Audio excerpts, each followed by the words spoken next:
മറ്റൊരു വീഡിയോയിലേക്ക് എല്ലാവർക്കും സ്വാഗതം. ഇന്നത്തെ video Canon's laser പ്രിന്ററായ Canon MF241d എന്ന പ്രിന്ററിന്റെ ഡ്രൈവർ എങ്ങനെ ഡൗൺലോഡ് ചെയ്ത് ഇൻസ്റ്റാൾ ചെയ്യാം എന്നതിനെക്കുറിച്ചുള്ള ഒരു സിമ്പിൾ വീഡിയോ ആണ്. വീഡിയോ കാണുന്ന മുമ്പ് എൻ്റെ ചാനൽ ഒന്ന് സബ്സ്ക്രൈബ് ചെയ്യുക, ലൈക്ക് ചെയ്യുക, കമന്റ് ചെയ്യുക, ഷെയർ ചെയ്യുക. അപ്പോൾ നേരെ വീഡിയോയിലോട്ട് പോകാം.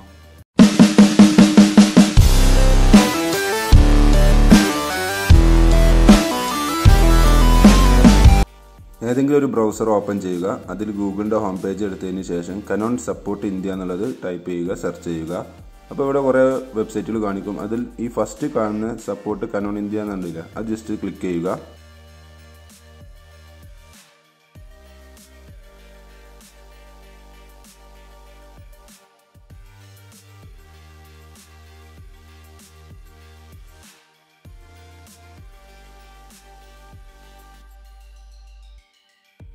Canon ഇന്ത്യയുടെ ഒഫീഷ്യൽ വെബ്സൈറ്റ് ഓപ്പൺ ആയി വന്നു. നമുക്ക് ഏറ്റവും സിമ്പിളായി പെട്ടെന്ന് ആക്സസ് ചെയ്യാൻ കഴിയുന്ന രീതിയിൽ ഇവിടെ സെർച്ച് ബൈ മോഡൽ എന്നുണ്ടല്ല, അവിടെ നമ്മുടെ പ്രിന്ററിന്റെ മോഡൽ ഏതാണെന്നുള്ളത് ജസ്റ്റ് ഒന്ന് ടൈപ്പ് ചെയ്യുക. ഞാൻ MF241d എന്നുള്ളത് സെർച്ച് ചെയ്തതോടുകൂടി താഴെ ലിസ്റ്റ് കാണിച്ചു. അത് ജസ്റ്റ് ക്ലിക്ക് ചെയ്ത് കഴിഞ്ഞാൽ ഇതേപോലെ നെക്സ്റ്റ് പേജിലോട്ട് വരും. ഇവിടെ നമുക്ക് ആദ്യം ചെയ്യാനുള്ളത് നമ്മുടെ OS ഏതാണെന്നുള്ളത് സെലക്ട് ചെയ്ത് കൊടുക്കണം. മിക്ക കമ്പ്യൂട്ടറിലും ഓട്ടോമാറ്റിക്കായിട്ട് ഡിറ്റക്ട് ചെയ്തിട്ടുണ്ടാവും. എന്നാലും നമ്മൾ ജസ്റ്റ് ആദ്യം ഒന്ന് കൺഫേം ചെയ്യണം നമ്മുടെ ഓപ്പറേറ്റിംഗ് സിസ്റ്റം ഏതാണെന്നുള്ളത്. നിങ്ങൾക്കിവിടെ കാണാൻ സാധിക്കും. വിൻഡോസ് 10 64-bit എന്ന് എഴുതിയിട്ടുണ്ടാവും. നിങ്ങളുടെ ഏതാണെന്ന് അറിയാൻ കൺഫ്യൂഷൻസ് ഒന്നും വേണ്ട. ബ്രാക്കറ്റിൽ ഇതേപോലെ ഡിറ്റക്റ്റഡ് എന്ന് ബ്രാക്കറ്റിൽ എഴുതിയിട്ടുണ്ടാവും. അതാണ് നിങ്ങളുടെ വിൻഡോസ് വെർഷൻ വരുന്നത്. അപ്പോൾ ഞാൻ ജസ്റ്റ് സെലക്ട് ചെയ്തതിന് ശേഷം ഇവിടെ ഡ്രൈവേഴ്സ് എന്നുള്ള സെലക്ട് ചെയ്യേണ്ടത് സെർച്ച് എന്നുള്ളത് കൊടുത്തു. അപ്പോൾ ഇവിടെ ഒറ്റ ഫയലാണ് നമുക്ക് ഡൗൺലോഡ് ചെയ്യാനുള്ളത്. ഇതിൽ തന്നെ നമുക്ക് സ്കാൻ ചെയ്യാനുള്ള സ്കാൻ ഗിയർ ആപ്ലിക്കേഷനും ഇൻക്ലൂഡഡ് ആണ്. ജസ്റ്റ് ക്ലിക്ക് ചെയ്ത് കഴിഞ്ഞാൽ നെക്സ്റ്റ് പേജിലോട്ട് പോകും. അവിടെ ഡൗൺലോഡ് എന്നുള്ളത് ജസ്റ്റ് ഒന്ന് ക്ലിക്ക് ചെയ്യുക. ക്ലിക്ക് ചെയ്ത് കഴിഞ്ഞാൽ നമ്മൾക്ക് ആവശ്യമുള്ള ഫയൽ ഡൗൺലോഡ് ആവുന്നത് താഴെ നിങ്ങൾക്ക് കാണാൻ സാധിക്കും. കുറച്ച് നേരം വെയിറ്റ് ചെയ്ത് കഴിഞ്ഞാൽ ആ ഫയൽ കംപ്ലീറ്റ്ലി ഡൗൺലോഡ് ആയിട്ടുണ്ടാവും. എന്നിട്ട് ജസ്റ്റ് അതൊന്ന് ക്ലിക്ക് ചെയ്യുക.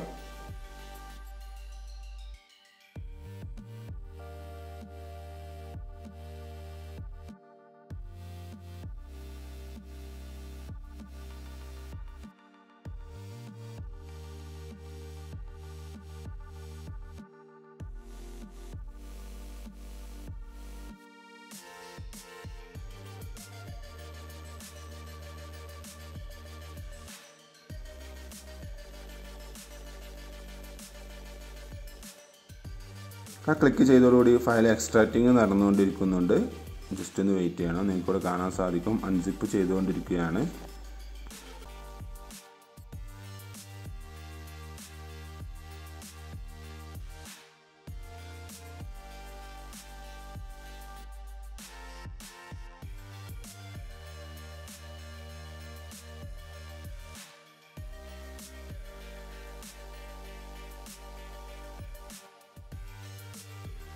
ഇൻസ്റ്റാളേഷൻ ഫയൽ ഓപ്പൺ ആയി വന്നു. ഇവിടെ താഴെ കാണുന്ന നെക്സ്റ്റ് എന്നുള്ളത് ക്ലിക്ക് ചെയ്യുക. ഇവിടെ യെസ് എന്നുള്ളത് ക്ലിക്ക് ചെയ്യുക. നമ്മൾ കണക്ഷൻ മെത്തേഡ് ഏതാണോ വേണ്ടത് അത് നിങ്ങൾക്ക് ചൂസ് ചെയ്യാം. ഞാനിപ്പോൾ വീഡിയോയിൽ USB കണക്ഷൻ വഴിയുള്ള മെത്തേഡാണ് കാണിച്ചു തരുന്നത്. അപ്പോൾ USB കണക്ട് ചെയ്തുകൊണ്ട് നെക്സ്റ്റ് എന്നുള്ളത് കൊടുക്കുക. അപ്പോൾ നമ്മുടെ ഫയൽ ഇൻസ്റ്റാളിങ് നടന്നുകൊണ്ടിരിക്കുന്നുണ്ട്. ഒന്ന് വെയിറ്റ് ചെയ്യണം.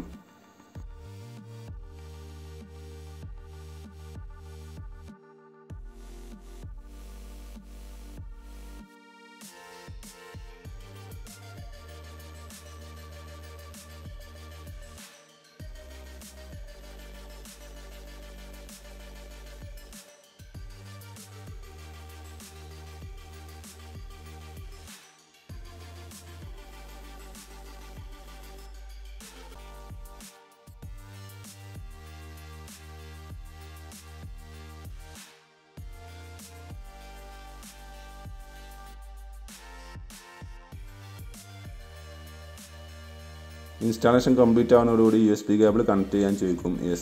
USB കേബിൾ കണക്ട് ചെയ്യാൻ ചോദിച്ചിട്ടുണ്ട് പ്രിൻ്ററും കമ്പ്യൂട്ടറും തമ്മിൽ. ഈ സമയത്ത് മാത്രമേ നമ്മുടെ കേബിൾ ഉപയോഗിച്ച് കമ്പ്യൂട്ടറിലും പ്രിൻ്ററിലും കണക്ട് ചെയ്യാൻ പാടുള്ളൂ. അത് കണക്ട് ചെയ്ത് കഴിഞ്ഞാൽ താഴെ നിങ്ങൾക്ക് കാണാൻ കഴിയും വെയിറ്റിംഗ് ടു കണക്ട് എന്നുള്ള അവിടെ ആൾറെഡി കണക്റ്റഡ് എന്നുള്ള മെസ്സേജ് മാറുന്നത് നിങ്ങൾക്ക് കാണാൻ കഴിയും. ജസ്റ്റ് ഒന്ന് വെയിറ്റ് ചെയ്യുക.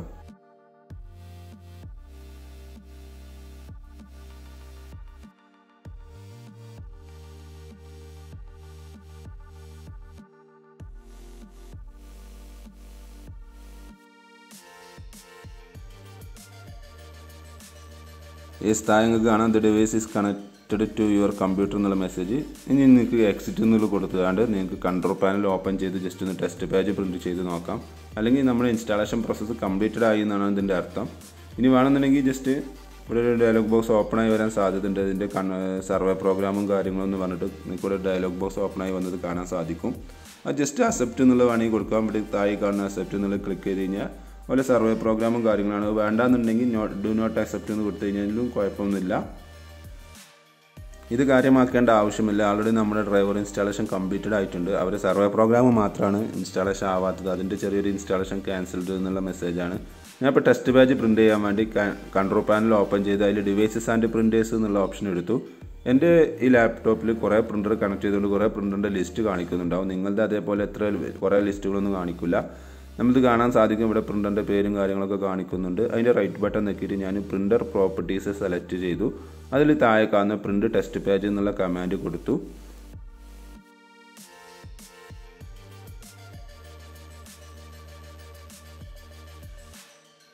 ഇപ്പോൾ നമ്മുടെ കമ്പ്യൂട്ടറിൽ നിന്നും പ്രിൻ്ററിലേക്ക് ഒരു പ്രിൻ്റ് കമാൻഡ് ചെന്നിട്ടുണ്ടാകും. പ്രിൻ്റ് ചെയ്ത് വരുന്നത് നിങ്ങൾക്ക് വീഡിയോയിൽ കാണാൻ സാധിക്കും. വെയിറ്റ് ചെയ്യുക. യെസ്, പ്രിൻ്റ് ടെസ്റ്റ് പേജ് വരുന്നത് നിങ്ങൾക്ക് പേപ്പർ പിക്ക് ചെയ്തിട്ടുണ്ട്. പ്രിൻ്റ് ചെയ്ത് പുറത്തോട്ട് വരുന്നത് കാണാൻ സാധിക്കും. ഈ പ്രിൻ്റർ ചെറിയൊരു മെയിൻ്റെനൻസ് ഉള്ള പ്രിൻ്റർ കൊണ്ടാണ് നിങ്ങൾ പ്രിൻറ്റിങ് ക്ലിയർ ഇല്ലാത്തതായിട്ട് നിങ്ങൾക്ക് കാണാൻ സാധിക്കുന്നത്. ഇനി നിങ്ങൾക്ക് സ്കാൻ ചെയ്യണമെന്നുണ്ടെങ്കിൽ ഇവിടെ റൈറ്റ് ബട്ടൺ നോക്കിയാണ്ട് സ്റ്റാർട്ട് സ്കാൻ എന്നുള്ള ഓപ്ഷൻ കൊടുത്തു കഴിഞ്ഞാലും നിങ്ങൾക്ക് സ്കാൻ ചെയ്യാനും ഇതിൻ്റെ കൂടെ സാധിക്കുന്നതാണ്. അതിനുള്ള സോഫ്റ്റ്വെയർ ഇതിൻ്റെ കൂടെ ഇൻബിൽട്ടായിട്ട് ഇൻസ്റ്റാൾ ആവുന്നതാണ്. ഞാൻ ജസ്റ്റ് ഒരു ഡോക്യുമെൻറ്റ് വെച്ചിട്ട് ജസ്റ്റ് ഇവിടെ താഴെ കാണുന്ന സ്കാൻ അല്ലെങ്കിൽ പ്രിവ്യൂ എന്നുള്ള ജസ്റ്റ് ഒന്ന് ക്ലിക്ക് ചെയ്തു.